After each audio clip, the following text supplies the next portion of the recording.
આજે હું તમને સુરતની ફેમસ ક્રિસ્પી અને ચટપટી સુરતી પેટીસ તમે ઘરે કેવી રીતે પરફેક્ટ બનાવી શકો છો તેની રેસીપી શેર કરીશ। તો તેની માટે આપણે કોકોનટ ગ્રેટેડ કરીને લઈ લીધું છે। તેની અંદર પાપડી ગાંઠિયાનો ભૂકો એડ કરી દઈશું। હવે તેની અંદર ધનિયા પત્તા એડ કરી દઈશું કાપેલા, અને ગ્રીન ચીલી એડ કરી દઈશું, અને કટ કરેલું આદું એડ કરી દઈશું, અને તેની અંદર આપણે કાજુ એડ કરી દઈશું, કાજુના ટુકડા। હવે આપણે આની અંદર મિરી પાવડર એડ કરી દીધો છે આપણે। હવે આપણે તેની અંદર ગરમ મસાલો એડ કરી દઈશું।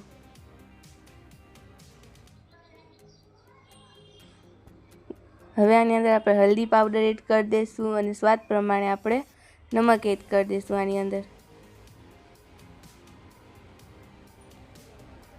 પેટીસનો સ્વાદ વધારવા માટે આની અંદર આપણે દાડમના બી પણ એડ કરી દીધા છે। હવે આ મિક્સચરની અંદર આપણે બોઇલ કરેલા આલુને પણ એડ કરી દીધા છે। હવે આ મિક્સચરને આપણે મિક્સ કરવાનું છે। જોઈ શકો છો આપણે મિક્સ કરી રહ્યા છે। આપણી સ્ટફિંગ રેડી થઈ ગઈ છે, એટલે હવે આવી રીતે આપણે નાના નાના બોલ રેડી કરી લેવાના છે। જોઈ શકો છો આપણે બોલ રેડી બધાય કરી લીધા છે। હવે આપણે પાછા બોઇલ કરેલા આલુ લેવાના છે। તેની અંદર આપણે કોર્નફ્લોર એડ કરીશું 2 ચમચી જેટલો। હવે આની અંદર આપણે 2 ચમચી જેટલો મેદો પણ એડ કરી દઈશું।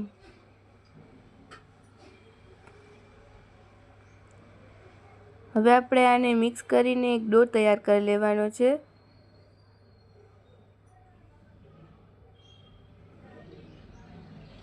જોઈ શકો છો આપણે ડો તૈયાર કરી લીધો છે।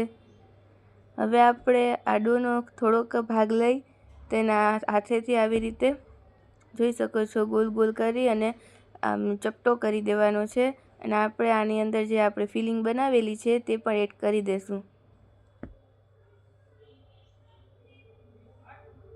અને આને આવી રીતે પેક કરી દઈશું। આની અંદર તિરાડ ના પડવી જોઈએ તેની ખાસ ધ્યાન રાખવાની છે, અને આવી રીતે આપણે ગોલ ગોલ પેટીસ બનાવી લઈશું। પેટીસનો આકાર દઈ દેવાનો છે। જોઈ શકો છો આપણે પેટીસ તૈયાર કરી લીધી છે। આવી રીતે આપણે બધી જ પેટીસને તૈયાર કરી લેવાની છે। આપણી બધી જ પેટીસ તૈયાર થઈ ગઈ છે, જોઈ શકો છો તમે। હવે આપણે આની અંદર કોર્નફ્લોર માથે છાંટીશું। આપણે અહીંયા તેલ ગરમ કરવા પર રાખી દીધું છે। આ કોર્નફ્લોર છાંટેલો હતો તેની સાથે આ પેટીસને લથોડી લેવાની છે।